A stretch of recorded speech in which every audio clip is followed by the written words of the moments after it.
He sold 1 million records. Then the label told him he owed them. That's not one story, that's 12. 12 R&B one-hit wonders of the 1980s who watched their publishing vanish into someone else's account.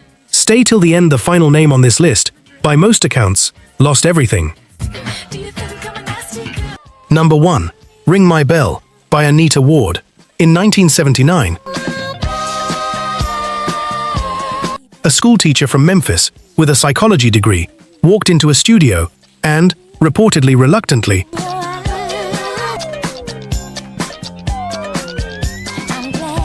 recorded a song she didn't even like.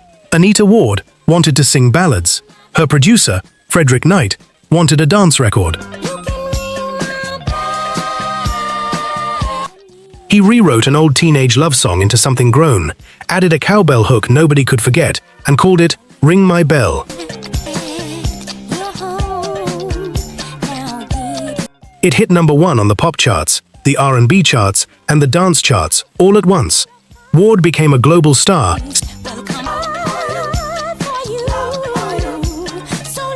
seemingly overnight. She reportedly didn't even know the song was on the radio until someone called to tell her it had gone gold. But behind the scenes, the business was falling apart. Ward signed with Knight's small label, Juana Records, which distributed through TK Productions.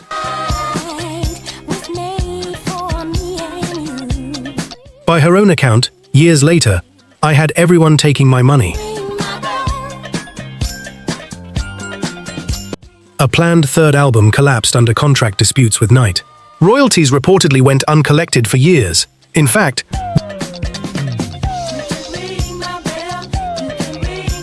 Ward has said she wasn't even aware for over a decade that she was entitled to 25% of the song's ongoing revenue. She only found out when a fast food chain licensed Ring My Bell for a commercial, and the label, believing she had died, never cut her a check. She had to prove she was alive to get paid for her own hit. A car accident in 1981 sidelined her further, and her manager's death that same year all but ended her run. She returned to teaching. The song never stopped playing. For a long time, the money that came with it never reached her either. Knight himself was no stranger to the industry's machinery, having come up as a writer and artist at Stax Records before that label's own collapse. He understood exactly how publishing worked, which by most accounts made the imbalance in Ward's deal even harder for her to challenge. Disco's sudden fall from commercial favor in the early 80s only made her position weaker, since a fading genre gave a young singer even less leverage to renegotiate anything. Number 2. Don't Stop the Music by Yarbrough and Peoples. Kevin Yarbrough and Elisa Peoples met in a Dallas gospel choir, fell in love, and found themselves signed to a small label bankrolled by funk pioneer Roger Troutman. The song they cut, Don't Stop the Music, became a slow-burning phenomenon. In 1980, a stripped-down, synthesizer-driven groove that topped the R&B charts and crossed into pop. It's since been sampled and covered by dozens of artists, generating a publishing afterlife most one-hit acts never see. But that afterlife, by most accounts, has rarely translated into the kind of wealth the song's ubiquity would suggest for its original performers. Like many R&B acts of the era, Yarbrough and Peoples signed early career deals under time pressure, with little independent legal counsel and limited leverage against a label eager to move fast on a hit. Small distribution deals in this period were notorious for vague accounting, recoupable expenses charged against royalties, and publishing splits that favored the company over the writers. The duo continued releasing music through the 1980s, but never matched that first single's impact, which meant the leverage to renegotiate old terms never materialized. Meanwhile, Don't Stop the Music kept earning on oldies radio, in film and TV placements,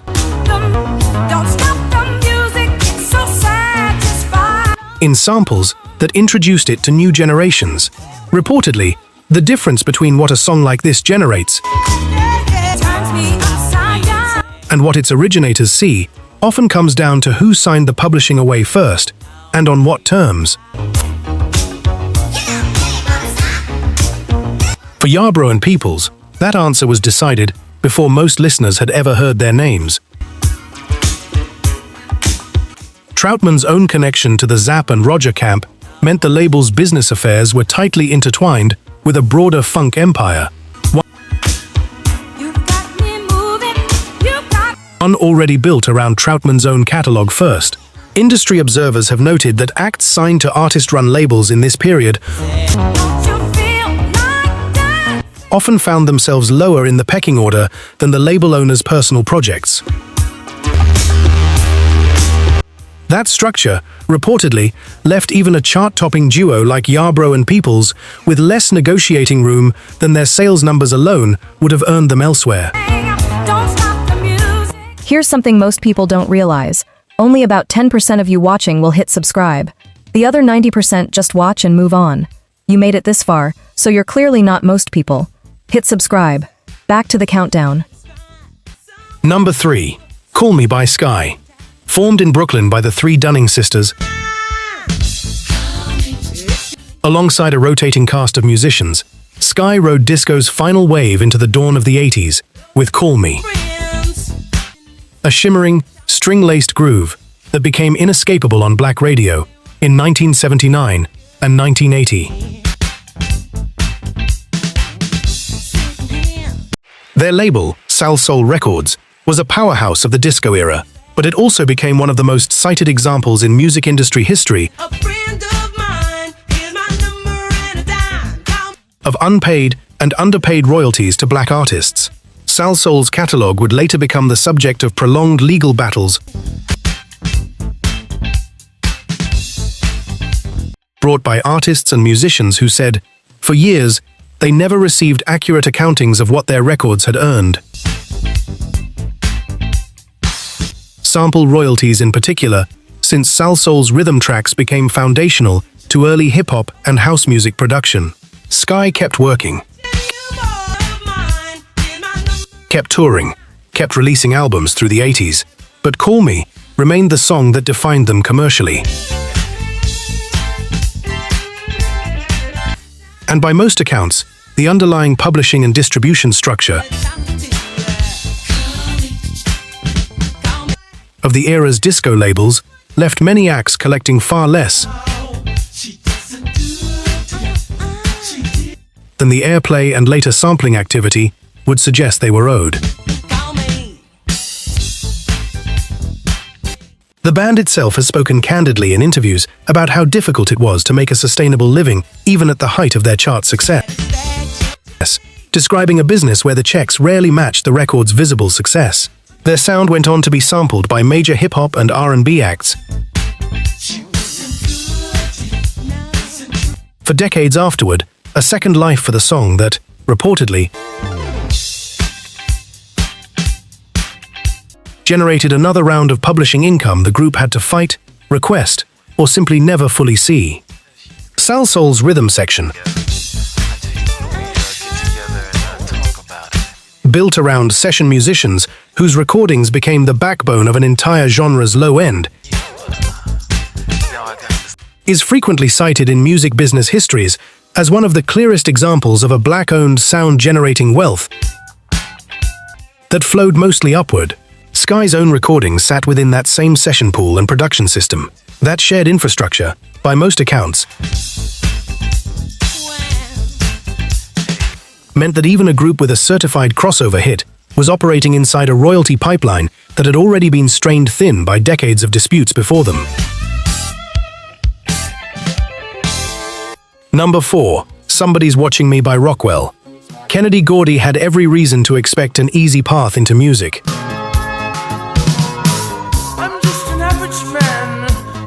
His father was Motown founder Berry Gordy. Instead, he built his 1984 smash, Somebody's Watching Me, in secret, signing to Motown under the name Rockwell, without his father's knowledge, determined to prove he didn't need the family name. The song, featuring uncredited vocals from his childhood friend Michael Jackson, shot to number 2 on the pop charts and topped the R&B charts for 5 weeks. It should have been the ultimate insider success story. Instead, decades later, Rockwell's own life took a turn that echoes everything this channel has documented about artists losing control of their own money. In lawsuits filed in the mid-2020s, Rockwell's company accused a former manager of exploiting what court filings described as his psychological vulnerabilities to divert roughly $1.7 million in royalty payments meant for him. Money generated by the very song that made him famous 40 years earlier. The former manager countersued with her own explosive allegations, and Berry Gordy himself was pulled into the legal fight as a co-defendant.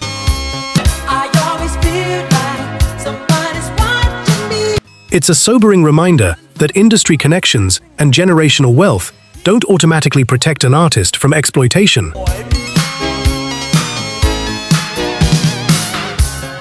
Sometimes, the person controlling the checkbook simply changes. Rockwell became a case study in something rarely discussed, that even a Motown insider, the son of the man who built the label, could reportedly still watch his own royalty stream disappear into someone else's hands, decades after the hit that made his name.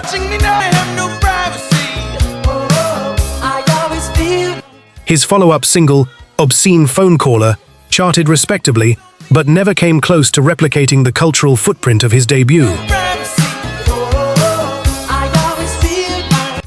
Motown, by most accounts, had bet its promotional muscle almost entirely on the first single's momentum, leaving little structure in place to sustain a longer career. Once that momentum faded, Rockwell's recording relationship with the label wound down within just a couple of years. Number 5. No Parking, On the Dance Floor, by Midnight Star. Vincent and Belinda Calloway formed Midnight Star at Kentucky State University, building a self-contained band that wrote, produced, and arranged its own material, a rarity that should have given them more control than most. Their 1983 single, No Parking, On the Dance Floor, became a defining electro-funk anthem, driving their album to platinum status and cementing them as one of the decade's most influential dance-funk acts. But Midnight Star recorded for Solar Records,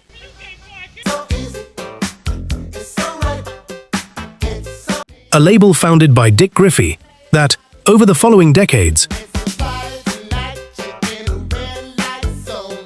became the subject of one of the most persistent exploitation narratives in black music history.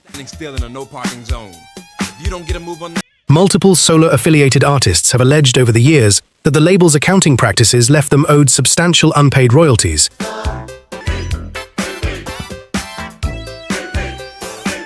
And some pursued lawsuits and public disputes, seeking money they said they were never paid, for records that sold in the hundreds of thousands.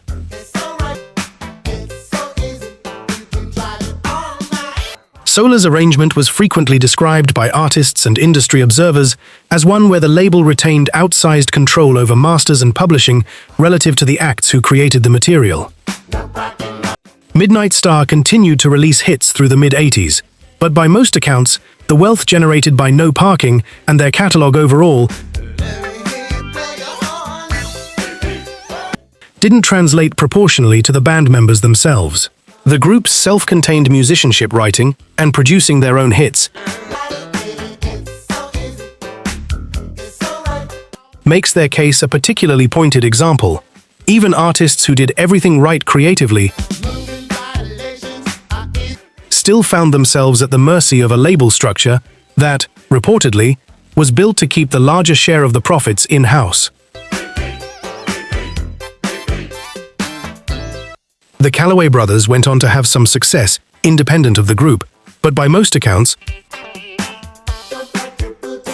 untangling their personal earnings from Midnight Star's collective contracts remained complicated for years.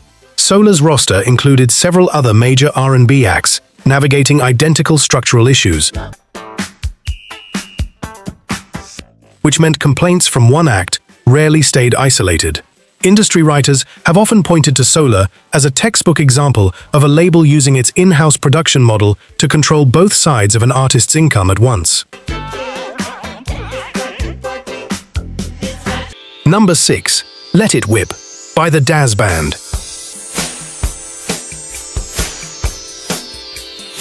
Cleveland's kinsman Dazz built a reputation as a hard-working, road-tested funk outfit for years before Motown signed them.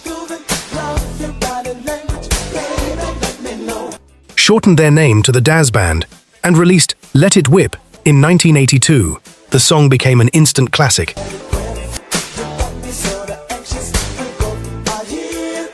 Hit number 1 on the R&B chart, crossed into the pop top 5, and won a Grammy for Best R&B Instrumental Performance.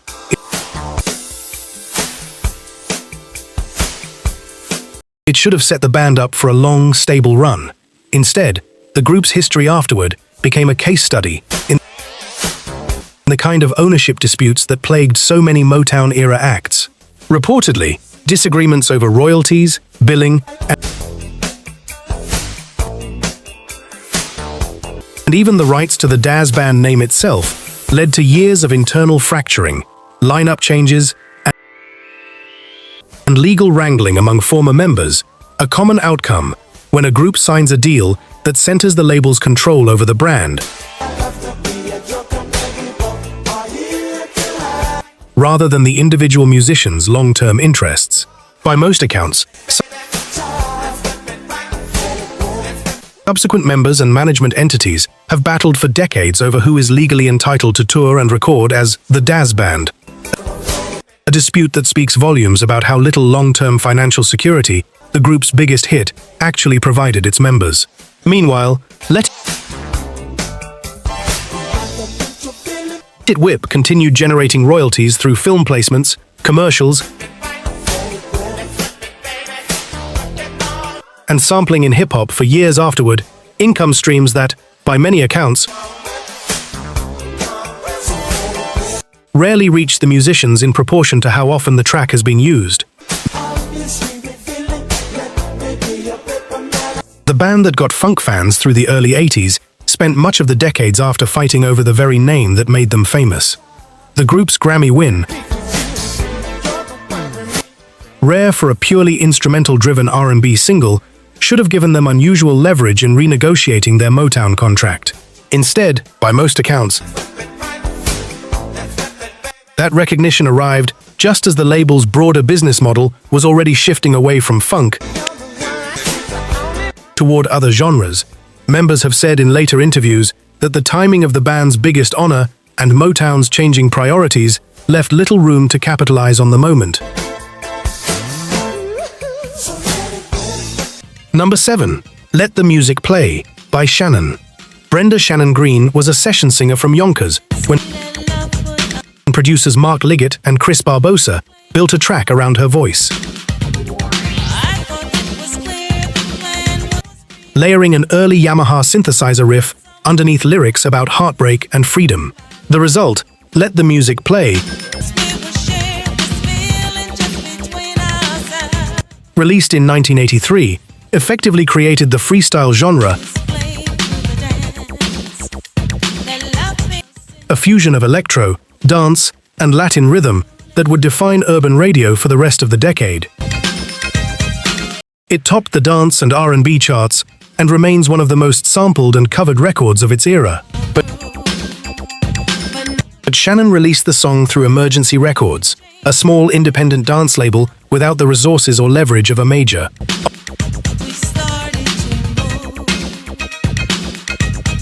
operating in a corner of the industry notorious for thin contracts and limited long-term royalty tracking. Independent dance labels of this period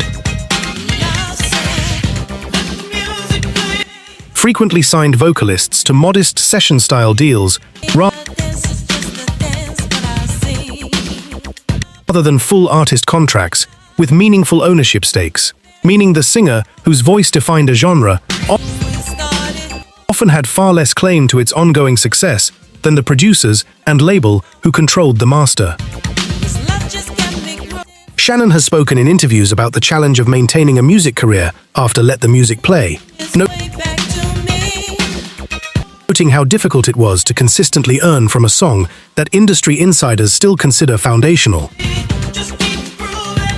Reportedly, being the face and voice of a genre-defining hit didn't guarantee the kind of financial payoff that its cultural footprint would suggest a pattern that would repeat itself across freestyle music's short but influential run through the 80s. Because the freestyle scene itself grew out of a handful of small New York and New Jersey independent labels, contract standards across the genre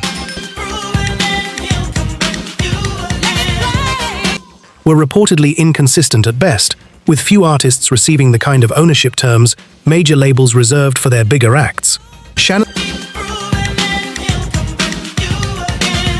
arrangement was, by most accounts, fairly typical for the scene, rather than an outlier.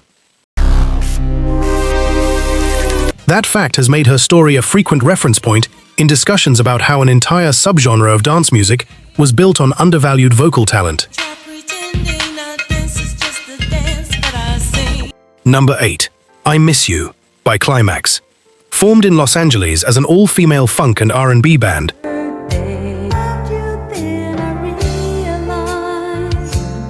Klymaxx spent the early 80s fighting for the kind of respect and control routinely extended to their male peers, writing and playing their own instruments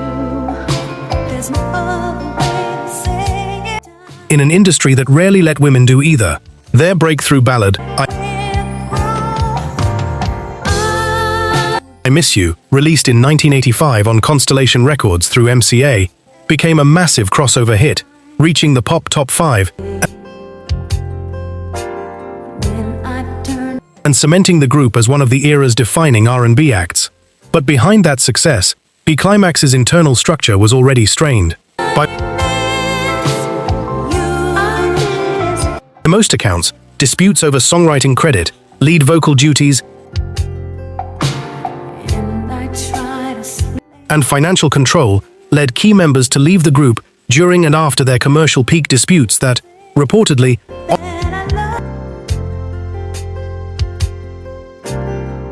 often centered on who was profiting from a sound the whole band had built collectively.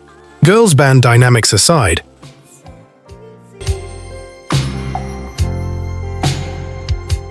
the broader issue mirrored what so many R&B acts of the period faced. A label and management structure that controlled publishing splits and could reshuffle which member's name appeared on a credit line, with real financial consequences for whoever got left off. Klymaxx continued recording into the later 80s with a changing lineup, but never fully recaptured the commercial peak of I Miss You.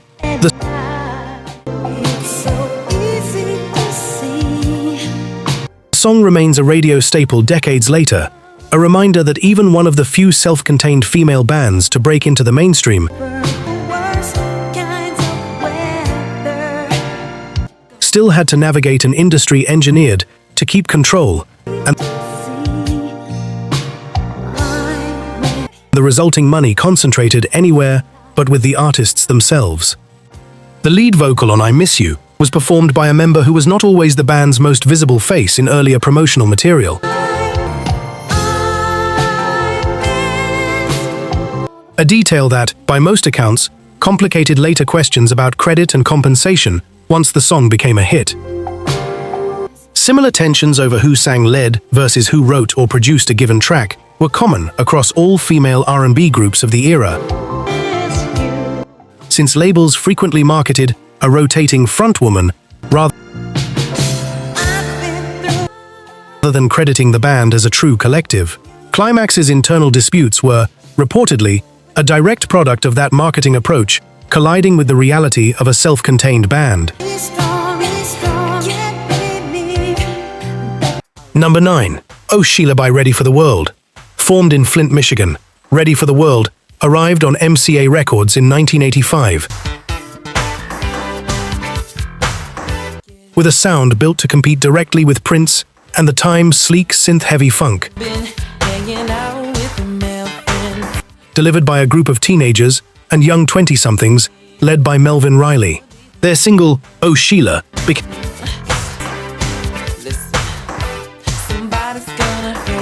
a massive crossover success, hitting number 1 on both the pop and R&B charts simultaneously. For a young, self-contained band, it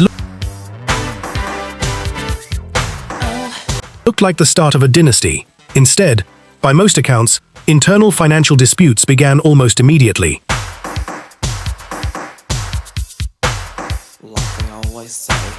Reports from the period describe disagreements over songwriting credits and royalty splits among band members, since hit singles were often primarily written by one or two members, while the group's overall contract distributed earnings across everyone, a structure that, reportedly, bred resentment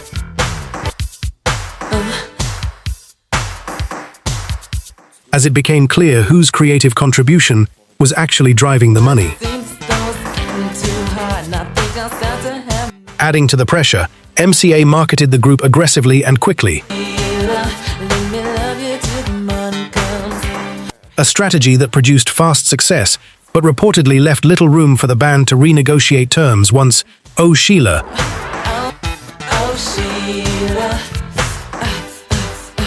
proved to be their commercial peak. Follow-up singles charted respectably, but never matched that first wave, and by the end of the decade, the lineup had begun to fracture. Ready for the World's story became a familiar cautionary tale in the industry. A group of young, talented artists handed enormous, sudden success, with a business structure underneath them that wasn't built to distribute that success fairly once the hits stopped coming as easily. Several members of the group were still teenagers when they signed their original MCA contract, a detail that, by most accounts, left them with even less leverage than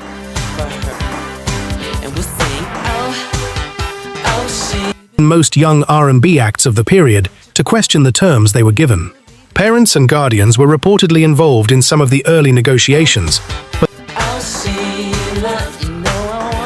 the label's legal and financial resources still vastly outweighed the band's own. That imbalance, industry observers have noted, is a recurring theme among acts whose members were barely out of high school when their biggest hit arrived. Number 10. Don't Disturb This Groove by The System. David Frank and Mike Murphy built The System as one of the first fully independent, self-produced acts of the digital synthesizer era. Engineering and mixing their own records at a time when most R&B acts still relied on staff producers assigned by their label. Their 1987 single, Don't Disturb This Groove, became a landmark hit, reaching number 4 on the pop charts and number 1 on the R&B charts, praised for a smooth, minimalist sound years ahead of its time. On paper, the duo's independence should have meant more ownership and more money reaching them directly. In practice, by most accounts, the story was more complicated. The System recorded for Mirage Records, distributed through Atlantic, a major label arrangement.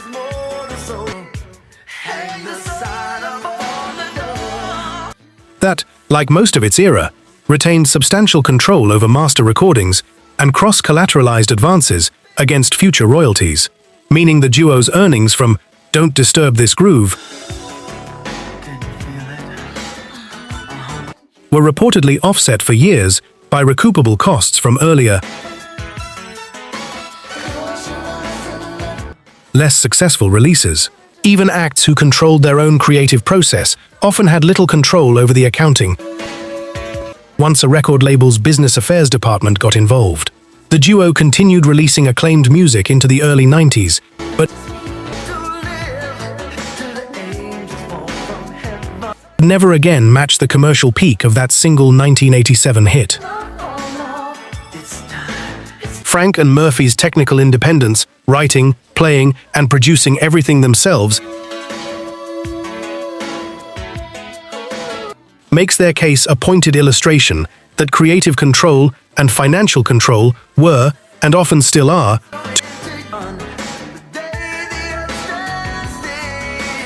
two entirely separate battles for R&B artists of the period.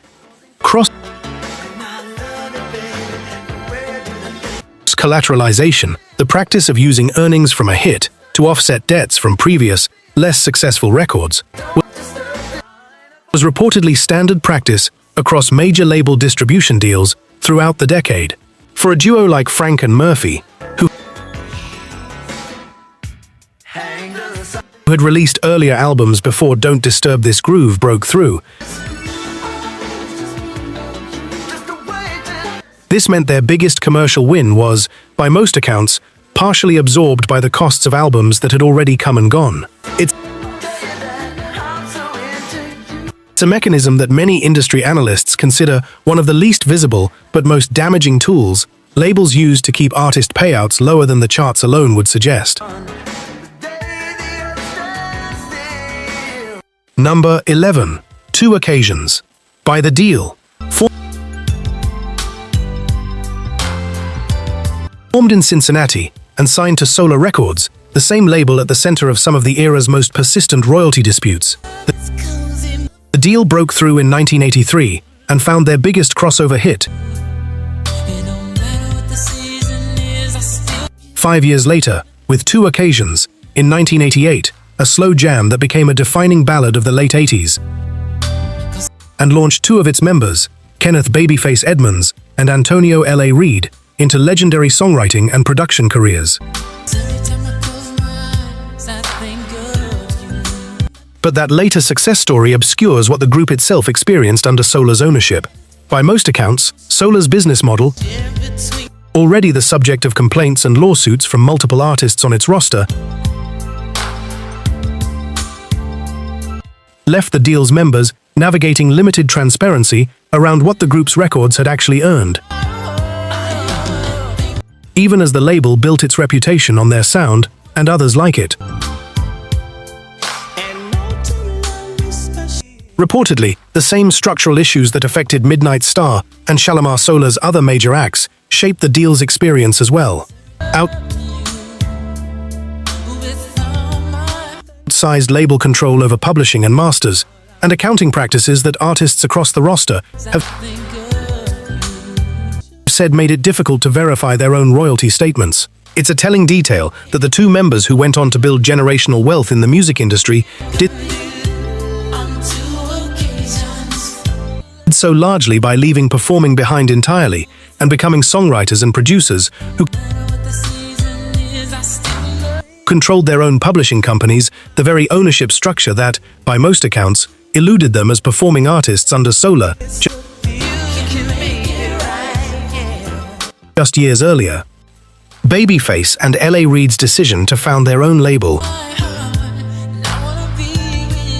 LaFace Records, just a few years after leaving the Deele, has often been described by industry writers as a direct response to what they experienced firsthand as performers under Solar. Reportedly, the two built their new venture specifically around giving artists and writers ownership terms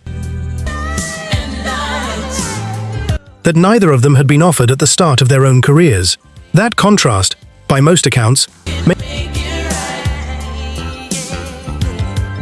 makes the Deele's story less a footnote and more a formative lesson that shaped an entire generation of R&B business practices that followed.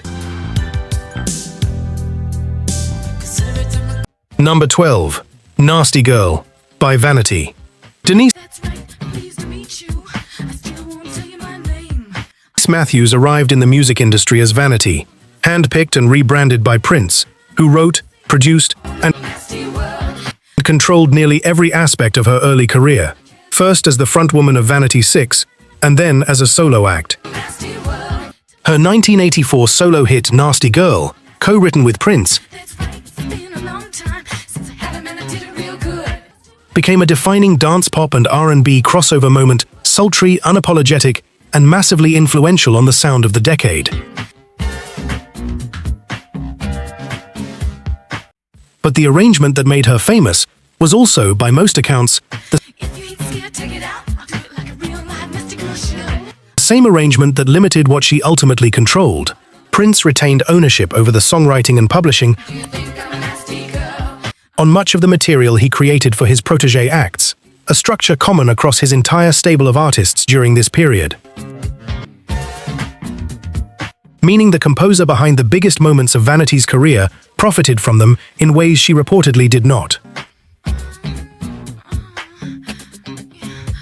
When Vanity left Prince's camp abruptly in 1983, reportedly over contract and creative control disputes, she also left behind much of the industry infrastructure, and by extension, much of the financial upside that Nasty Girl and her other tracks continued to generate. Her solo career never fully recovered its early momentum, and by the later 1980s, she had largely stepped away from music. Vanity's later life was marked by serious health struggles she attributed to the fast, unprotected lifestyle of the industry she'd entered as a teenager, and she died in 2016. Her story remains one of the starkest examples of an artist whose defining hit was, from its very authorship, never fully hers to own. Prince's approach with his protégé acts, including Vanity, Apollonia, and later others, followed a consistent pattern. He wrote and produced the material, retained the publishing, and positioned each performer as the public face of songs that were, by most accounts, his compositions first and their vehicles second. That's right, I can't control it. This arrangement gave the performers enormous visibility, but reportedly very little of the long-term financial upside that ownership of a hit song provides. Vanity's departure from that system meant walking away from Prince's promotional machine entirely, without an equivalent structure of her own to fall back on.